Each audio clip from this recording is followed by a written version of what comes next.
네, 여러분 다시 만나서 반갑습니다. 지금 아마 카자흐스탄에서는 우리 그 알리아 운동, 시온 운동, 이스라엘 그 포럼이 지금 진행되고 있습니다. 우리 김진석 박사님, 우리 김부식 목사님이 세 번 이렇게 특송을 하시고 어제도 저녁에 제게 연락을 주셨는데 우리 김진석 박사님하고 통화할 수 있도록 어저께 제가 그렇게 대화할 수 있는 분위기가 못 돼서 못했습니다만은 계속 우리 포럼을 위해서 기도하고 이번 주까지 모두 잘 일정을 마치도록 그렇게 기도합니다. 오늘부터는 우리가 에돔 지방을 가겠습니다. 우리 예전에 에돔 지역의 하나였던 마사다, 여기에 이제 가겠습니다. 여기가 이제 염해 바로 옆에 있는 자연 요새지라고 알 수가 있습니다. 요새하면은 방어 기지잖아요. 포트리스. 요새라는 말을 히브리 말로 마사다라고 그렇게 얘기합니다. 그러니까 마사다라고 이렇게 얘기하는 것은 그냥 편의상 그렇게 발음하는 것이고, 또 이거 표기를 마사다 해서 Z라고 이렇게 표현한 것도 편의상인데, 원칙으로 말하면 이게 사디니까 TS 발음이에요. 그러니까 짜 이런 발음이 납니다. 그러니까 맛짜다, 요게 이제 정확한 발음이에요.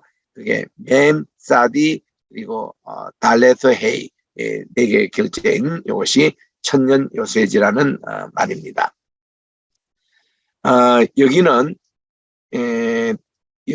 군사적으로 이렇게 천년 요새지일 뿐만 아니라 헤롯 대왕이 겨울 궁전을 여기서 지었습니다. 헤롯은 이두메 출신이에요. 지금 이 마사다 있는 이게 바로 이두메 지역이에요. 이두메라는 것이 에돔이라는 말이지 않습니까? 에돔과 관계됐던 족속들이 이거 말고도 아말렉 족속이 있어요. 그래서 이 아말렉 족속도 이 근처에서 이렇게 진을 치고 있었던 아말렉, 그리고 여기 있는 대로 이두메, 또 이 헤롯 대왕, 이게 다 에서 집안 출신이기 때문에 이 야곱 집안과 늘 원수지간으로 있었습니다. 그런데 이 헤롯이 164년부터 167년 사이에 그때 이제 마카비 독립 전쟁이 일어났지 않습니까? 일어나서 164년에 그들이 수전절에서 이 예루살렘을 다시 탈환했습니다. 탈환하고 나서는 이들이 이제 독립을 했으니까 정치를 누가 해야 될 것 아닙니까? 정치에 나선 그 집안들이 대제사장 집안이 한 거예요. 그 대제사장 집안이 사두개인이라고 그렇게 얘기합니다. 그리고 우리는 정치하고는 관계없이 종교 생활을 하겠다고 뛰쳐나간 분들이 바리새인이 된 겁니다. 바리새인이 되기 전에 또 하나의 금욕주의 집단이 SNF라고 우리 지난주에 공부했던 군단 공동체가 이제 그 SNF파 집단입니다. 그래서 그 사두개파가 그렇게 이제 권력을 장악하고 있을 때에 이 헤롯 대왕의 아버지가 안티파스라고 그러는데, 그 아버지가 이 마카비 집안하고의 결혼 관계를 해서 이 헤롯 대왕이 그 집안의 사위가 됩니다.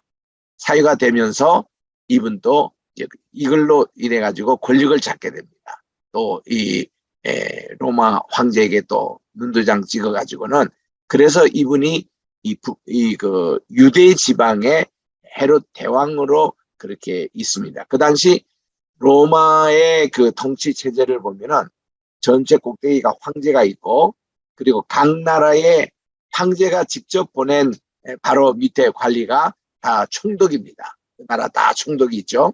옛날에 우리나라도 일제 천황이 있었고, 우리나라에 보내준 분이 그 조선 총독부가 총독이 왔지 않습니까? 이런 체제듯이 로마에도 이제 그랬습니다. 이런 총독이 있는데, 이 총독은 아무래도 이 황제의 신하이기 때문에 그 지역 사람하고는 교감이 아무래도 떨어집니다. 그래서 이 총독도 세울 뿐만 아니라 그 지방에 있는 대표자를 왕이란 칭호를 줘가지고 세운 분이 이런 헤롯 대왕과 같은 사람이었습니다.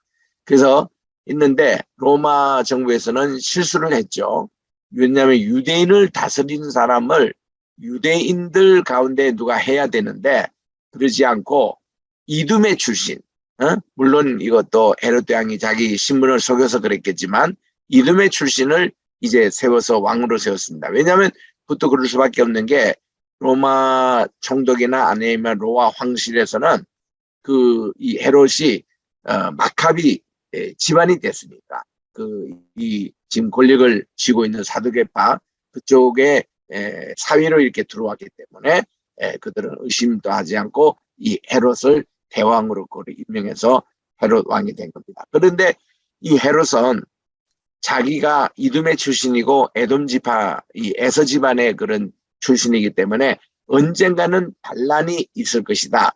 반란이 있으면은 자기는 이런 마사다 같은 별궁을 짓고 여기에 모든 군사 시설도 들어가고 양식도 3년씩이나 양식이 충분한 양식도 이제 집어넣고 물탱크를 이용해 가지고 비가 내리면 한 방울도 땅에 떨어지지 않고 전부 다 이 물이 물탱크에 고이게끔 그렇게 마사다에 다 장치를 했습니다.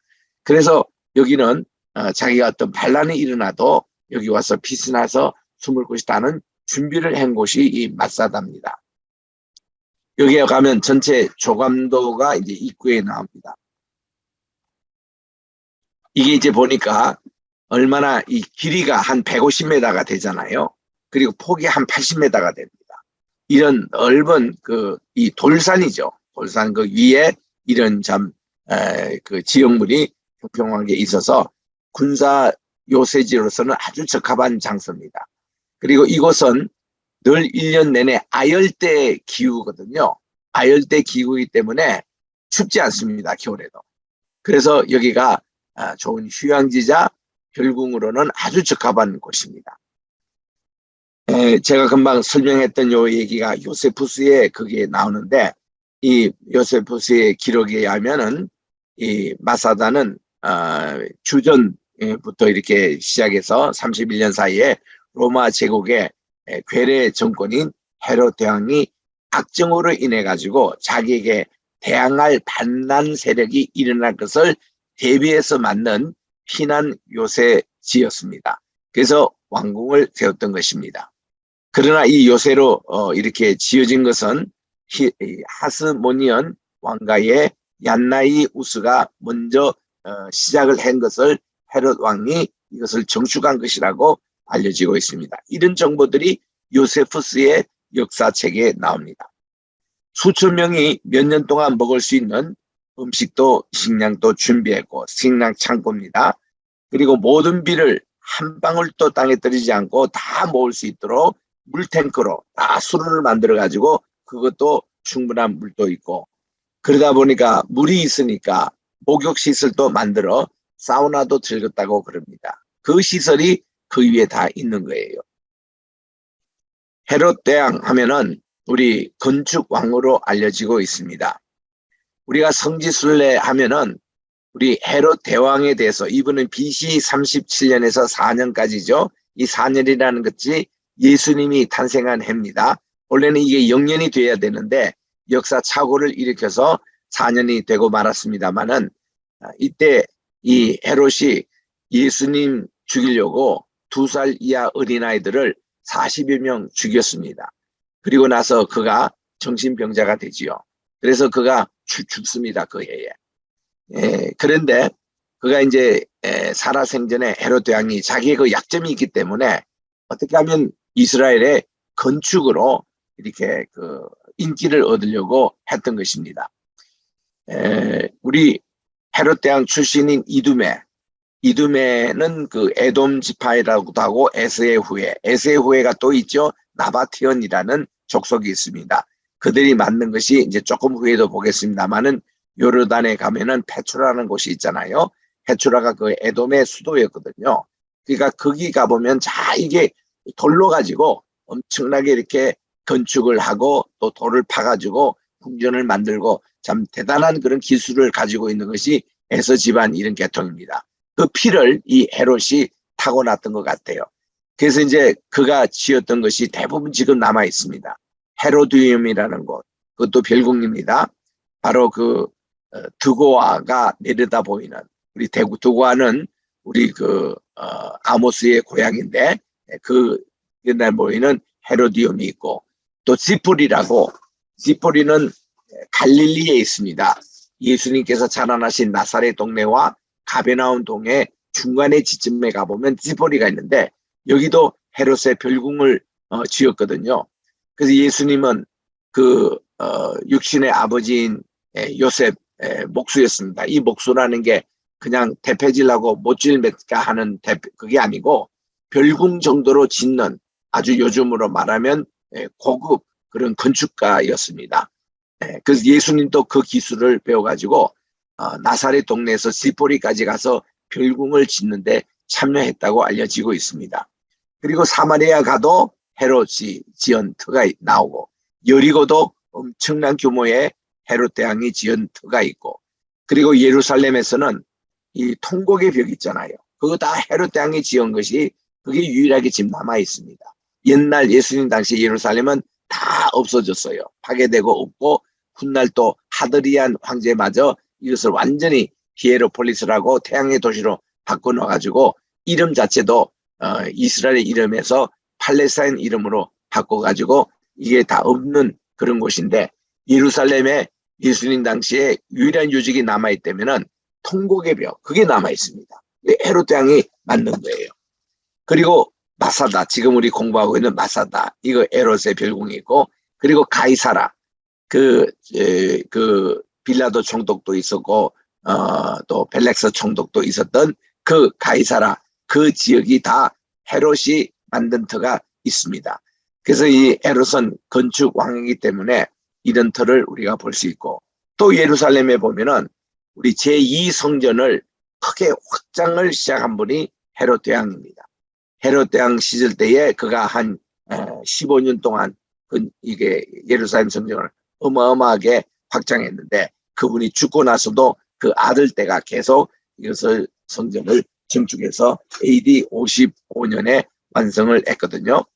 그런 곳입니다. 그래서 이 헤롯 대왕 그러면은 이렇게 고고하게도 굉장히 관계되는 사람입니다. 자, 이런 천년 요새지, 그냥 여기서 염미에서 지금 찍은 사진인데 돌산이 400m 높이에 이렇게 있어요. 이 천년적으로 이렇게 세워진 이 곳인데, 이곳이 군사적으로 굉장히 중요한 곳입니다. 자, 여기서 우리는 짚고 넘어가야 될 것이, 성경에는 모두 헤롯으로만 나와요. 헤롯으로 만드는 거지, 성경에 나온 분이 모두 몇 분인가 하면 6명의 이게 헤롯이 있습니다. 첫 번째로 나오는 것이 헤롯 대왕. 이 사람이 바로 예수님을 이제 찾으려고 온 동방박사를 만났던 헤롯, 그리고 예수님을 죽이기 위해서 2세 이하로 죽이라고 했던 헤롯, 이 사람이 남긴 많은 건축 그런 내용들이 아까 우리 받은 그 아버지입니다. 근데 이분이 아내가 많았어요. 아내가 최소한 7명, 8명 이상이었습니다. 그런데 자기 손으로 이 첫째 부인, 두 번째 부인 낳았던 아기들을 다 죽입니다. 그리고 이제 세 번째 낳았던 그 아기 가운데 자기 이제 후계자를 만드는데 3명 아들만 남겨두고 나머지 아들을 다 죽여요. 헤롯이 굉장히 잔인했지 않습니까? 그 중에 이제 3명 나온 데서 헤롯의 장남이 누군가 하면은 이 아겔라오라고 두 번째 나오는 헤롯입니다. 이 아겔라오가 통치한 지역은 굉장히 큽니다. 유다 온 지방, 사마리아까지, 이두메까지, 이게 넓은 그런 곳을 차지한 것이 아겔라오인데 8년만 분봉왕, 그러니까 헤롯이 죽고 나서 이게 세 아들이 그 땅을 이렇게 분할해서 했는데 한 지역 분봉왕, 이거 8년까지 그가 못해요. 그리고는 9년째 그가 너무 악정을 베푸니까 이 로마 총독이 이 지역을 접수합니다. 이 지역을. 그래서 예수님이 활동하신 그 당소는 아겔라오가 아니고 로마 총독이 통치했던 곳이죠. 우리 성경에 딱 한 분 나오죠. 마태복음 2장 22절에 보니까 이 요셉이 이제 이집트에서 3년 반 숨어서 피난하고 돌아오는데 여기에 자기가 자랐던 본래 가려고 했던 그 지역이 이게 갈릴리 집보리 그쪽으로 가려고 했던 거거든요. 그런데 그 지역이 아겔라오가 다스려서 폭정을 한다는 얘기를 듣고 겁이 나가지고 자기가 나사렛 동네로 간 겁니다. 그 나사렛 동네는 그 당시에 이제 그 다른 헤롯이 다스리고 있었어요. 그게 안디바입니다. 안디바. 네 번째 나오는. 그리고 빌립 나오잖아요. 빌립은 우리 가이사라 빌립보다 그런 나이인데 아주 요르단 강이 시작했던 바로 첫 번 그쪽 지역을 다스린 사람이 빌립 헤롯이었습니다. 그리고 안디바스는 예수님이 주로 활동했던 갈릴리 그리고 이 베레아 요 지병의 분봉왕이었습니다. 성경에 가장 많이 나오는 이제 헤롯이 바로 안디바 바로 이 사람이죠. 그리고 이제 이 사람은 세례 요한을 죽였던 사람입니다. 왜냐하면 자기의 형수예요. 헤로디아를 자기 아내로 삼았습니다. 그래서 여기에 대해서 이 세례 요한이 아주 비판을 했습니다. 비판을 해서 뭐 여우다 그러고 뭐 이렇게 하니까 이 헤로디아가 너무 세례 요한을 싫어했어요. 그 자기 딸 살로메가 이제 그 헤롯 왕 안디바 생일 때에 그때 잘 치고 무슨 선물을 줄까 하니까 세례 요한의 복을 달라고 헤로디아가 그랬습니다. 그래서 이 안디바가 그 세례 요한을 죽였던 그 장소가 오늘날 요르단 느보산 즉 모세가 이제 죽었던 그 산 밑에 마켈로스라는 곳에 있어요. 예, 거기도 조금 이따가 이제 보여드리겠습니다. 그리고 또 두 분 헤롯이 더 나옵니다. 그 가운데서 예수님의 제자 가운데서 제일 첫 번째로 순교한 분이 있어요. 야고보입니다. 우리 사도행전 12장 1절에 나오죠. 그때 헤롯이 이 야고보를 죽였다 할 때 그 야고보가 누군가니 여기 지금 리스트에 5번째는 아그리파 1세 헤롯입니다. 그래서 이제 헤롯 대왕으로서는 손자가 되는 거죠. 그래서 이 아그리파가 1세가 되고 그리고 또 아그리파가 또 한 번 더 나옵니다. 이게 뭔가니 사도행전의 25장에 가보면은 사도 바울이 예루살렘에서 모두 4번 법정에서 쓰게 되는데 그 중에 이제 마지막 그것이 아그리파 왕 앞에 쓰는 거예요. 그거를 헤롯 왕이라 그랬습니다. 그거는 이 헤롯 대왕의 증손자입니다. 증손자. 그러니까 야고보를 순교시킨 그 아그리파가 아니고 그 아들이에요. 그래서 이런 내용으로 6분의 헤롯이 있다라는 거. 이거 잘 기억하지 못하면은 헷갈립니다. 어느 헤롯이 몰라요. 그래서 여기에 대해서 조금 제가 자세하게 더 설명하겠습니다. 분봉왕이 통치한 지역인데 헤롯의 세 아들들이에요. 장남인 아겔라오가 어느 지방을 다스린가 하니 지금 지도에 나오는 빨간색 표시 요 지역이 아겔라오가 다스린 지역입니다. 유대 지역 남쪽에 있는 이두메 거기에 보면 마사다가 보이잖아요. 마사다 이게 마사다가 이두메 요게 속했다는 겁니다. 그리고 이제 사마리아까지 아주 넓은 지역을 다스린 분이 알켈라오 헤롯인데 너무 폭정을 했어요. 악정을 해가지고 그분이 9년 정도 다스리고는 10년째부터는 로마 황제가 로마 총독이 이 지역을 접수합니다. 그 예수님 당시에는 이 장소가 이제 예수님 때는 총독이 직접 이래 통치를 했던 곳입니다. 그리고 또 하나는 그 위에 보면은 빌립 영지라고 나옵니다. 빌립. 요 빌립 영지 여기가 이제 아까 우리 리스트에 본 대로 2번째 헤롯입니다. 그 여기가 있는 지역이 베세다도 있고 가이사라 빌립보 그 지역이 있는 곳이 빌립의 영지입니다. 그리고 그 사이에 조그만한 이제 것이 있죠. 근데 요 지역이 예수님이 공생에서 주로 많이 활동하신 갈릴리입니다. 가버나움이 있습니다. 가나가 있습니다. 나사렛이 있습니다. 다볼산이 있습니다. 나인성이 있습니다. 고라신이 있습니다. 이런 게네사렛 이런 가버나움에 있는 이 지역, 이 갈릴리에 이제 통치한 분이 안디바입니다. 그래서 이 안디바가 갈릴리, 타볼산, 가이사라, 또 이렇게 나사렛, 베레아 지방, 이렇게 우리가 익숙한 제일 많이 나오는 것이 이 안디바. 이 사람이 자기 형수 헤로디아를 이제 아내로 차지했던 그 헤롯입니다. 그래서 이거를 조금 더 디테일하게 설명하면은 헤롯 대왕의 자녀들은 분봉왕이 되었는데 헤롯은 BC 4년에 여리고에서 죽임을 당합니다. 그리고 마태복음은 바로 이 헤롯 때에 아기 예수님께서 유대 땅 베들레헴에서 탄생하셨다고 전하고 있습니다. 자, 분봉왕의 첫 번째 분봉왕인 아겔라오 폭증을 했습니다. 폐위돼서 총독이 통치하게 됩니다. 그는 분봉왕이란 칭호를 가지고 팔레스타인의 남쪽 전 지역을 이렇게 통치를 했지만 너무 잔인하고 권력에 대해서 지나친 욕망으로 망해서 그는 폐위가 되고 이제 총독이 다스리게 됐죠. 두 번째 헤롯, 동북쪽 지역을 다스렸습니다. 그래서 요단강 동쪽 상류 지방과 또 이제 북동쪽 이 지역을 다스리면서 수도를 확장해 나가서 가이사라 황제를 존경하는 뜻에서 이제 이 가이사라라고 불렀는데 이것이 이제 밑에하고 좀 차이를 두어서 가이사라 빌립보라고 우리가 부르고 있습니다. 여기에서 우리 예수님께서 제자들에게 세상 사람들이 나를 누구라 하느냐, 또 너희는 나를 누구라 하느냐, 그때 베드로가 주는 그리스도시요 살아계신 하나님의 아들이라고 신앙 고백했던 장소가 이 가이사라입니다. 여기가 빌립 헤롯의 통치 지역이었습니다. 그리고 이제 예수님께서 주로 활동하신 가버나움 중심 아닌 것은 모두 안디바 헤롯의 영지였습니다.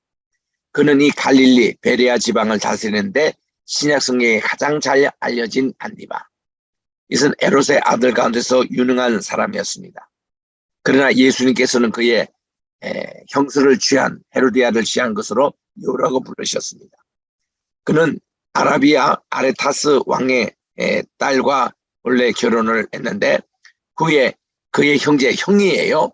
빌립의 아내 헤로디아를 뺏어서 초문을 해가지고 본부인을 내어줬고 이 헤로디아와 결혼하게 된 것이 그게 세례 요한의 타켓이 됐던 것이죠. 그래서 이거를 가게도를 이렇게 그리면 우리 노란 글씨 요거를 먼저 보시기 바랍니다. 헤롯 대왕 그러면은 헤롯 안티파스의 둘째 아들입니다. 헤롯 안티파스 바트 때에 이 사람이 그 마카비 집안에 있는 가문, 마카비 집안에서 권력을 쥐었던 사두개파를 하스모니언 가족이라 그래요. 하스모니언하고 이 헤롯 대왕을 혼인관계를 맺게 했습니다.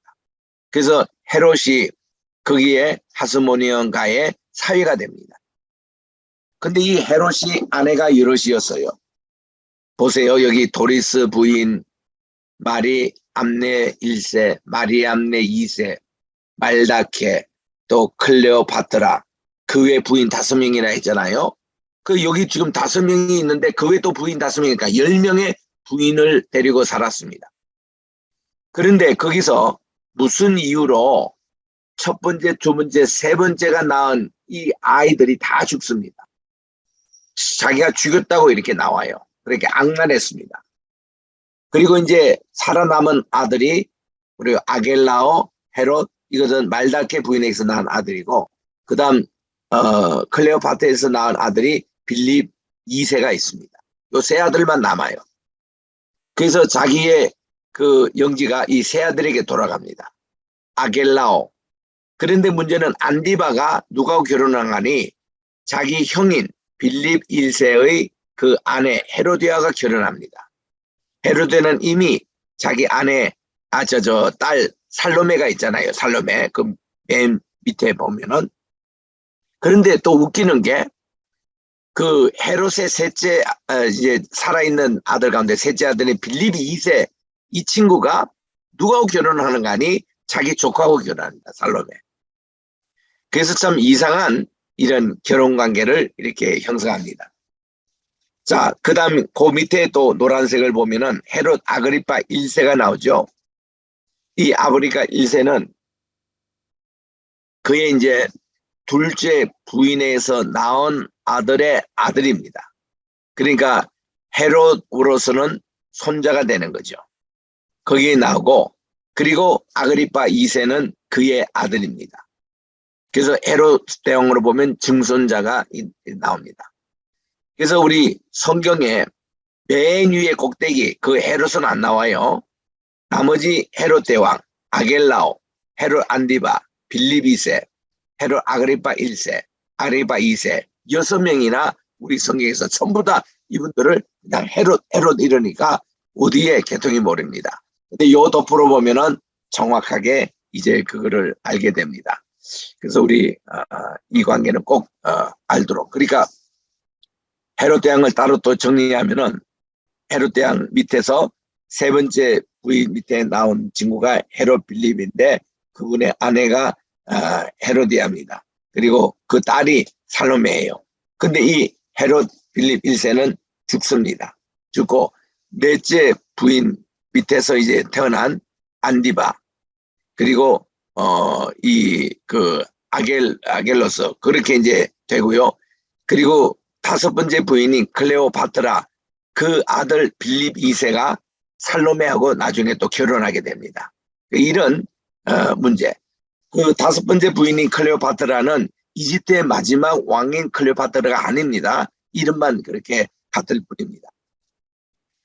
그래서 바로 이 조상아가 이 안디바예요. 자기 형수 헤로디아를 취하고 세례 요한을 죽였던. 그래서 이 세례 요한을 감옥에 갇히게 하고 또 그를 이제 참수했던 분이 바로 이 안디바입니다.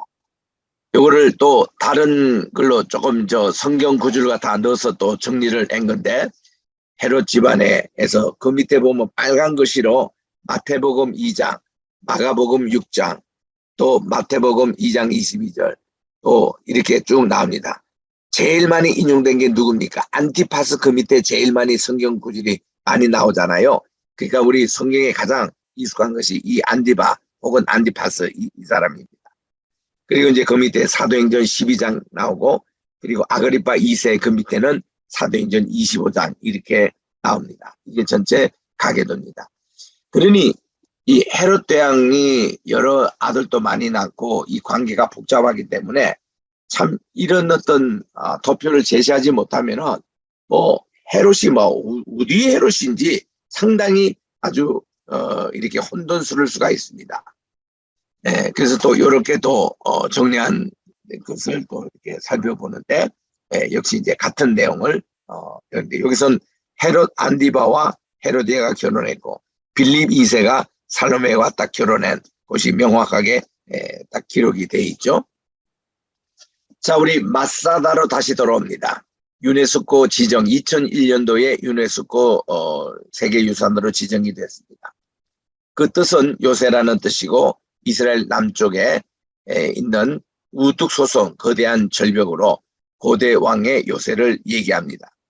AD 73년에 유대와 로마 전쟁 당시에 실바 장군이었는데 로마 그때 이제 항거를 했던 유대인이 그 패배를 이제 눈앞에 두고 그들이 모두 다 저는 자살한 것으로 유명한 곳이 이곳입니다. 여기에 대해서 자세하게 조금 설명하겠습니다. 자, 먼저 마사다라 그러면은 유대 독립전쟁 시의 최후의 저항 장소로 유명합니다. 66년에 1차 유대 로마 전쟁이 발발했지 않습니까? 그래서 일단의 유대인 저항 군인으로 있던 분이 로마 수비대를 몰아내고 이 요새를 차지하게 됩니다. 그때의 장군이 엘리아즈 벤 야이르라고 그럽니다. 벤 야이르. 이 장군이 계속 이 마사다 여기를 지킵니다. 근데 AD 70년에 예루살렘 성전이 함락됐잖아요. 예루살렘에 정말 돌 하나도 도리에 있지 않고 다 함락이 됐습니다. 그때 약 962명의 유대인 가족이 마사다로 피난해 옵니다. 그래서 이것에서 2년 동안 버텨내는 것입니다. 이때 로마 군인이 마사다를 전체를 4,000명이 일개 군단이 이거를 방어하고 있었다고 그래요. 그러니까 962명 그거 이제 때문에 로마의 군단이 이거를 지키고 있었습니다. 이때 장군이 실바 장군이었습니다. AD 72년이에요. 이들이 이제 거기 올라간 지 2년 동안 로마의 식군단입니다. 여러 차례 이 요새를 공격을 했지만 성벽은 무너지지 않고 오히려 위에는 물탱크가 있어가지고 물이 풍부합니다. 그래서 그들은 물도 마시고 물 가지고 샤워도 하고 이 물을 가지고 물이 지금 하나도 없는 로마 군단에 막 이게 막 뿌려줍니다. 이 정도로 하기 때문에 지금 이 로마 군단은 너무너무 힘든 전쟁을 하고 있는 거예요. 요세푸스의 기록이라면은 이 전투에 유대 저항군의 반격은 거의 없었다고 그래요. 왜냐하면 전쟁할 전력이 없었습니다. 무기가 없었습니다. 기근 이스바테자 공성퇴라고 이제 큰 바위돌과 같은 것을 둥글게 해가지고 이거를 가지고 밑으로 이렇게 막 던지는 그런 것인데, 근데 워낙 많은 로마군이 거기 진치고 있으니까 평소에는 그 공격도 못해요. 언제 공격하냐면은 예루살렘 성벽에 막 이제 진격하기 직전에 몇 번 이렇게 공격을 했다고 그래요. 그러나 거의 이렇게 저항을 못했습니다. 그래서 이제 유대인들은 일단 로마군에게 포로로 잡혀가게 되면은 여성들은 성적인 노예가 되고 남자들은 다 노예가 되고 아이들도 말할 것 없이 다 소년 노예가 되기 때문에 이거 하기 싫었던 겁니다. 그게 이제 이 마사다에서 있었던 일인데, 지금 여기 마사다 위에서 밑으로 내려온 곳인데 저 밑에 보니까 로마 군대가 진치고 있던 흔적이 거기 있어요. 그리고 저 멀리 보이는 게 요메 바다입니다. 그래서 73년에 드디어 공성을 위한 성체가 마련됩니다. 그러니까 이게 도저히 이게 공격이 힘드니까 그들이 이 400m에 해당되는 것으로 걸어서 이제 공격할 수 있도록 토성을 쌉니다. 인공 토성. 그러니까 이제 자꾸 하루가 지나면 또 이렇게 산을 또 쌓고 또 산을 쌓고 이래가지고 여기 이제 그다음 보이는 게 여기 토성이에요. 이런 토성을 자꾸 쌓아 올려가면서 이렇게 이제 이것이 마지막 이제 73년도에 이게 그 꼭대기까지 이게 토성이 닿습니다. 여기 이제 또 하나의 여기 이제 인공선이고 그 밑에 로마 군단이 있었던 장소고, 이렇게 해서 그들이 이제 진격에 들어오게 되는데 내일이면 이제 이들이 로마 군대가 이 새벽에 이 마사다 성에 진격합니다. 그러면 그들은 죽는 거예요. 그때 이제 벤 야이르 장군이 900여 명 이들에게 연설을 합니다. 우리는 부끄러운 생존보다는 우리는 떳떳한 죽음을 택하자고. 그래가지고 그들이 만장일치로 결의가 됩니다. 그 모든 900여 명 모이는 사람 가운데서 10명을 선정해요. 전사 10명을 선정하는데 조개 껍질로 이거 이제 패를 해서 제비뽑기식으로 뽑습니다. 그래서 이제 10명이 선정되고 10명에서 또 1명을 또 뽑습니다. 그래서 이 모든 10명이 900몇 명을 다 죽입니다. 그리고 또 10명 가운데서 2사람이 다른 8명을 다 죽입니다. 그리고 최후에 남은 한 사람이 이 다른 사람을 죽입니다. 그리고 마지막 한 사람이 자살함으로. 그러니까 이 성경에도 그러고 자살은 죄거든요. 자살하면 구원 못 받습니다. 그렇기 때문에 그들이 이제 그중에 한 사람만 자살하게 만들고는 다 이것은 이제 죽게 돼 있습니다. 그런데 이런 과정에서 2명의 여자분과 5명의 아이가 살아남습니다. 그 친구들이 이렇게 다 죽이는데 숨어가지고 살아남게 되는 거예요. 그래서 이제 그 다음날 새벽에 이제 실바 장군이 새벽 4시에 마사다에 드디어 들어갔습니다. 그래서 이제 전쟁을 일으키고 다 거기 있는 사람들 노예로 이제 체포하려고 했더니 조용한 거예요. 아무 인기척도 없습니다. 나중에 보니까 다 죽어 있는 거예요. 그때 실바 장군이 했던 유명한 말이 있습니다. 오늘은 로마 군대가 큰 패배한 날이다. 우리는 유대인들이 2년 넘어 저항했던 그 모습도 감동적이었는데 오늘 여기 와보니까 우리는 정신적으로 패했다는 거예요. 그래서 이 마사다는 로마에게 패배했다고 선언하고 실바 장군이 떠난 것이 유명한 이 마사다 얘기입니다. 이런 정신을 그들이 이제 가지고 이거를 어떻게 우리가 알게 됐냐면은 살아남았던 두 여인과 어린아이 5명의 증언을 통해서 알게 됐던 거예요. 그래서 요셉부터 우리가 얘기했고 로마 군인들은 이들을 다 살려줬습니다. 우리는 완전히 유대인에게 졌다고. 이런 것이 유명한 마사다의 얘기입니다. 오늘날은 이렇게 정말 케이블카를 타고 이렇게 지금 이 줄이 있는 것이 케이블카 선이거든요. 그리고 이렇게 우리 사람이 이렇게 걸을 수 있는 계단을 이렇게 설치했는데 요 바로 앞에 있는 것이 수로입니다. 수로. 모든 물이 이렇게 비가 내리면 한 방울도 땅에 떨어지지 않고 다 수로를 통해 가지고 물탱간에 다 이렇게 저장되는 곳이 바로 이 중간 지점입니다.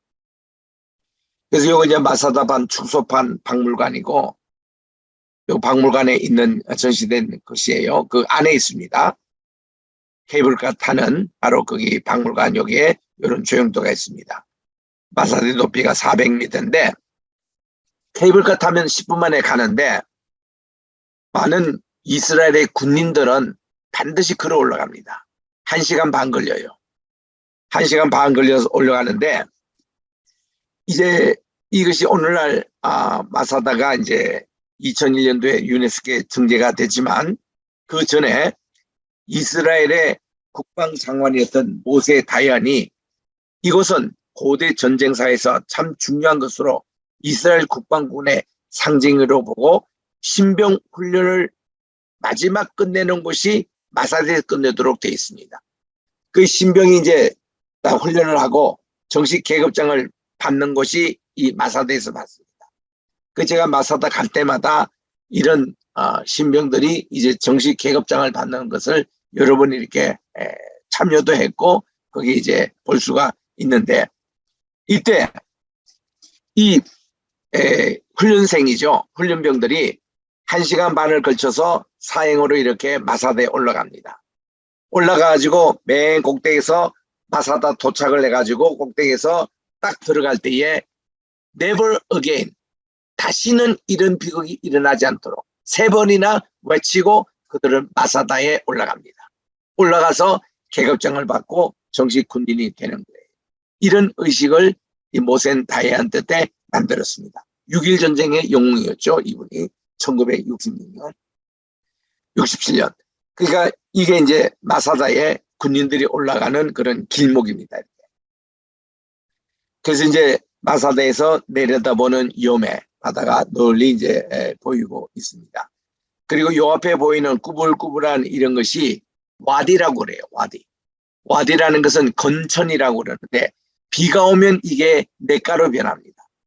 비가 오지 않으면은 이게 마르고 건천인데 이 와디가 도로로 사용됩니다. 도로. 그래서 이렇게 가는 거예요.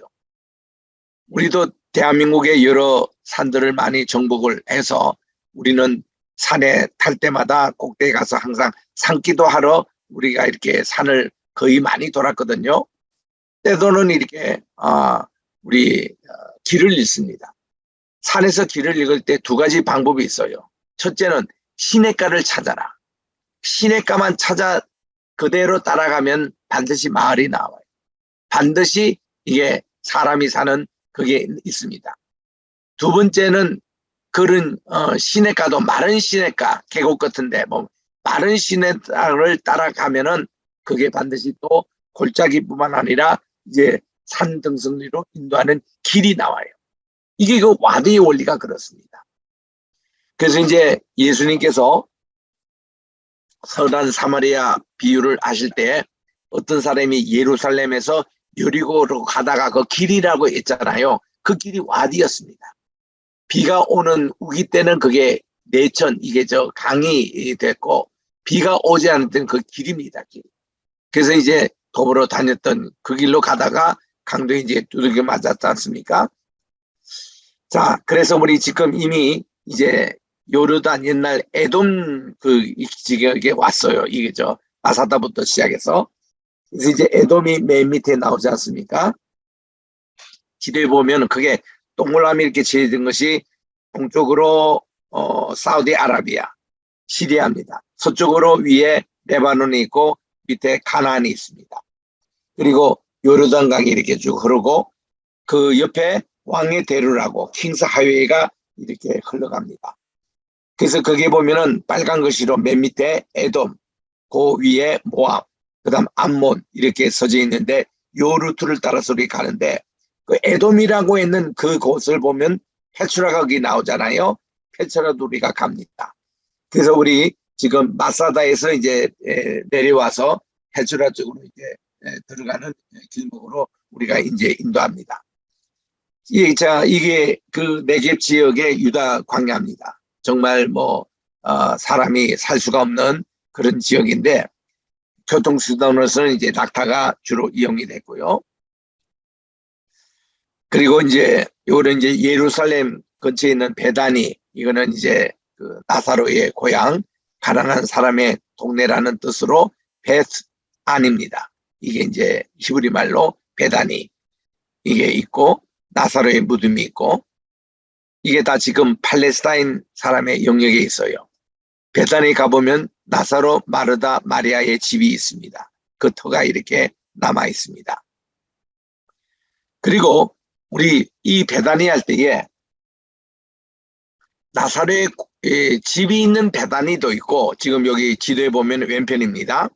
또 여리고를 건너서 요르단강 건너서 저기도 베다니라고 그래요. 베다니가 두 개의 지명이 있습니다. 우리 또 잘 구분하셔야 돼요. 그래서 지금 우리가 가는 것은 요르단이 있는 베다니, 요단 저편에 있는 베다니로 갑니다. 요단강에 있는 베다니예요. 여기서 예수님께서 세례를 받으셨던 곳이라고 알려지고 있습니다. 지금도 많은 교회에서 여기 오는데 이 국경지대예요. 여기가. 지금 여기 보이는 요르단강을 중심으로 저 건너편은 이스라엘이고 이쪽은 요르단이에요. 지금 제가 요르단에서 지금 사진 찍은 겁니다. 베다니 요단강을 갑니다. 이것은 참 중요한 것이 예수님께서 세례 받으신 곳. 두 번째로 이 장소가 세례 요한에 거처했던 것입니다. 메뚜기와 석청을 먹으며 약대 트롯을 입고 완전히 그의 삶의 모습이 금욕주의자고 SNM파 공동체처럼 그가 살았습니다.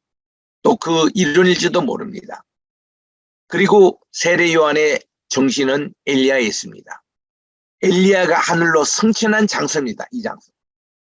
이 장소에 세례 요한이 있었고요. 세례 요한이 거기서 활동했는데 그래서 우리 말라기서 4장 맨 끝에 보면은 엘리야가 다시 오리라 그랬는데 이 엘리야가 바로 세례 요한이었다라고 예수님께서 마태복음 10장에서 말씀하고 계시는 겁니다. 그래서 바로 이 같은 장소예요. 여기에 예수님도 세례를 받으셨던 곳입니다. 그래서 이 베다니 지금 요르단 편에 있는 이 베다니 여기 중요합니다. 이 내용이. 그러니까 이제 베다니라는 이름이 우리 예루살렘 바로 밑에 그 나사로 그 집도 베다니지만 지금 우리가 말하는 것은 요단강 건너편에 있는 이 베다니. 이 세 가지 장소라는 것을 기억하시고 바로 이 장소입니다. 여리고 맞은편 요단강 동쪽에 있는 바로 베다니에 지금 왔습니다. 여기 이제 요르단강이 거의 하류입니다.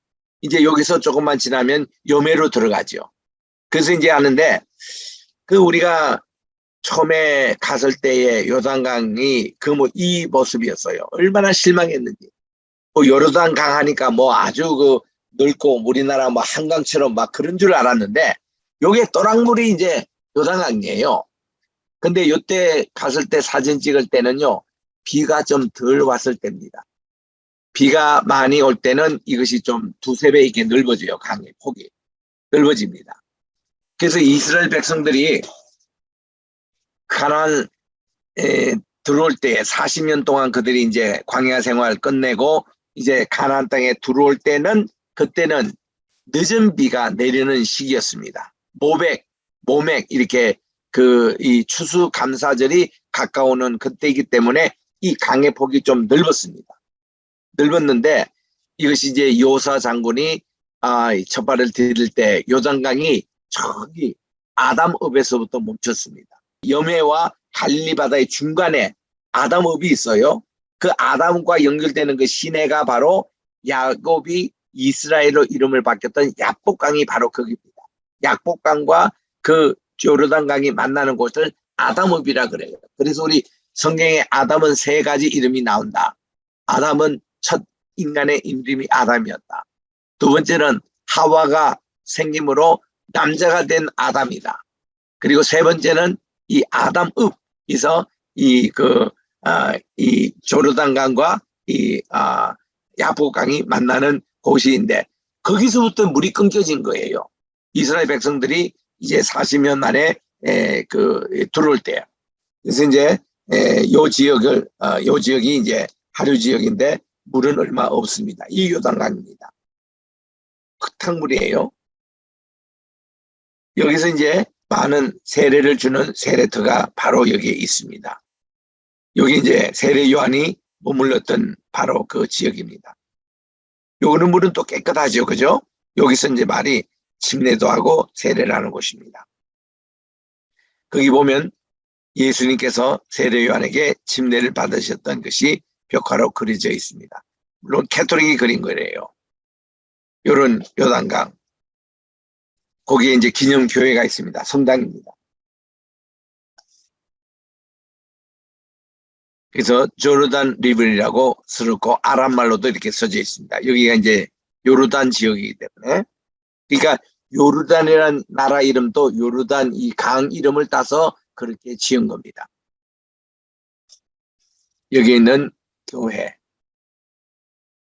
세례 요한 기념교회입니다.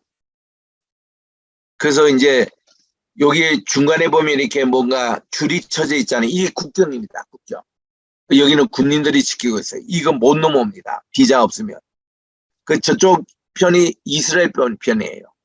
지금 제가 사진 찍은 곳이 요르단 쪽에 지금 있습니다.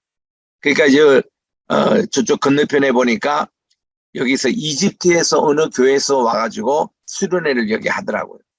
그리고 침례 받을 사람은 와서 여기서 침례를 받습니다.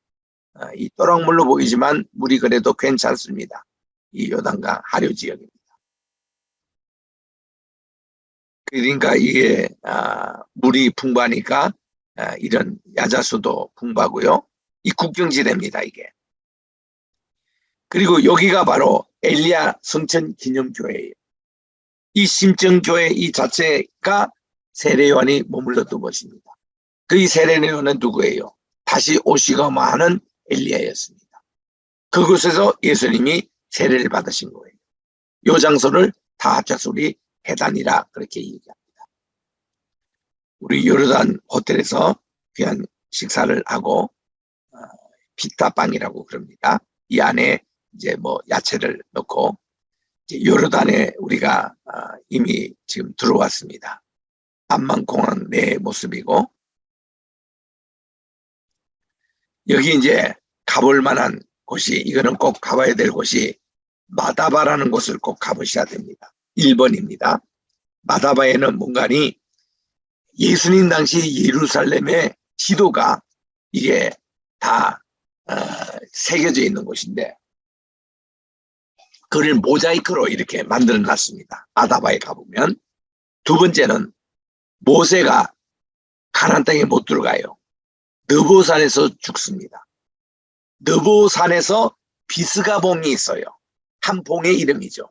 거기서 그가 죽습니다. 그런데 모세의 무덤을 아는 사람은 없다고 그랬습니다. 하나님의 비밀입니다.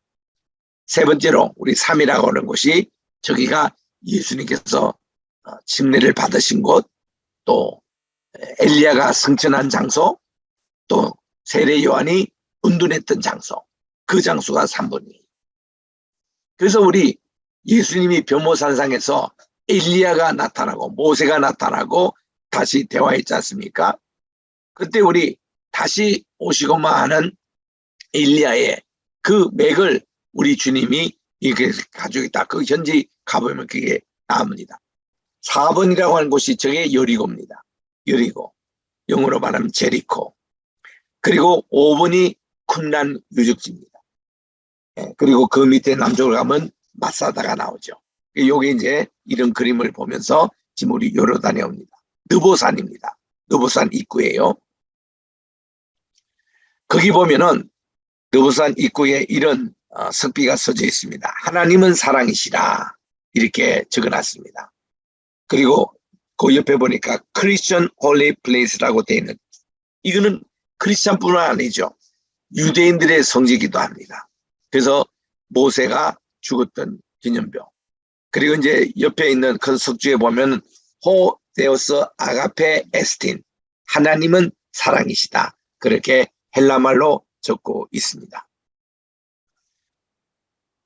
우리가 아까 제가 이제 이 세 곳은 꼭 가봐야 된다 하는 곳에 느보산이 보이잖아요. 느보산 밑에 보면 마케루스가 있잖아요. 아까 제가 설명드린 대로 세례 요한이 이곳에서 참수가 됩니다. 이 감옥에 갇혔고 여기에 헤롯의 별궁이 있었어요. 그래서 이 안디바, 헤롯 안디바의 별궁이 있는, 여기서 그가 순교를 당했습니다. 그래서 순교 기념교회도 여기에 가봄이 있습니다. 느보산이 있고 예수님의 세례터가 있습니다. 그리고 이제 오른편에 있는 이 상징물은 모세의 지팡이를 상징하는 겁니다.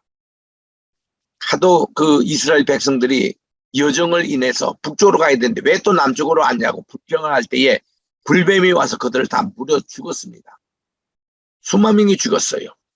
그래서 모세가 하나님께 간절히 기도했더니 굴이 가지고 그런 불뱀을 만들라는 거예요. 그래서 누구든지 이것을 쳐다보는 자는 죽지 않고 살겠다. 그 지팡이입니다. 이 지팡이가 그 후에 우상이 된 거예요. 이 우상이 된 것을 느후사단이라 그럽니다. 노뱀을 달았던 모세의 지팡이. 그래서 이거를 누가 없앴느냐 하면은 히스기야 왕 때에 이게 불타서 완전히 없애버렸습니다. 그게 열왕기 하 18장 3절에 나와요. 그때 이거를 느후스단이라고 했다고 우리 이름까지 그렇게 나옵니다. 그러니까 무슨 조형물을 남겨두면 이렇게 우상이 돼버려요. 아론의 쌍난 지팡이라든지 하나님의 언약궤라든지 만나를 담은 항아리라든지 이거 다 하나님 다 지금 숨겨버리고 다 치워버리셨잖아요. 남겨두는 게 우상이 되는 거예요. 그래서 이런 예가 여기 나옵니다. 여기 이제 여기 사인에서 오늘날 병원 사인이 나오는 거예요. 병원에 보면은 그 헬라신의 그 치료의 신이다 그래가지고 아스피온이 나오는데 이걸 다 따서 만든 겁니다. 병원에. 저희 집사람이 여기에 같이. 여기가 이제 모세가 가나안 땅을 멀리 내다봤던 장소입니다. 여기서 이제 저 날씨가 좋은 날에는 저기 유대 광야도 다 보이고 그 쿰단 공동체도 보이고 여기서 이렇게 이스라엘이 정경이 다 눈에 들어오지는 않습니다만은 많은 부분이 보이는 지적입니다. 그래서 여기에 가보면 표지에 어디가 몇 킬로 나오는데 여기에 보니까 예루살렘이 몇 킬로다. 또한 저 북쪽에 세겜이 몇 킬로다. 그게 다 나옵니다. 그래서 모세가 내려봤던 그런 장소. 자, 나블루스 세겜이죠. 나블루스입니다. 제기르코가 몇 킬로다. 또 베들레헴이 얼마다. 예루살렘이 얼마다. 이런 것이 여기에 다 나옵니다. 쿰단까지 25km. 또 베델까지 50km. 헤로디온까지 47km. 헤브론까지 65km. 이 다 나오죠. 예, 예루살렘이 이제 46km 이렇게 나옵니다. 그러니까 얼마 되지 않아요. 여기서 뭐 얼마든지 볼 수 있는 그런 위치에 있는 것을 다 봅니다. 그래서 저 건너편이 이제 그 장소입니다. 비스가봉에서 내려다 보이는 약속의 땅입니다. 그러니까 느보산 전체 이름은 느보산이고 그 중에서 한 봉우리 이름이 비스가봉인데 여기에 모세 기념 교회가 있습니다. 여기서 우리 주일 예배도 드렸고 그랬는데 이게 이 교회당입니다. 2008년도에 수리 이전에 모세 기념 교회당 찍은 거고요. 그 후에 요거 형태가 조금 달라졌습니다. 이 안에 보면 이런 형태에서 우리가 주일날 2005년도에 주일 예배를 드린 장소입니다. 수리 전에 교회 내부 모습입니다. 거기에 보면 모자이크에 비잔틴 시대 것으로 다 장식되어 있습니다. 이런 내용들이 있어요. 그래서 이제 계속 우리 비스가봉을 위점으로 이제 페트라, 요르단 지금 이제 계속 이제 가겠습니다. 오늘 시간은 2분 남았습니다. 이걸로 강의를 마치고 혹시 질문 있거나 나눌 거 있으면 함께 나눠주세요.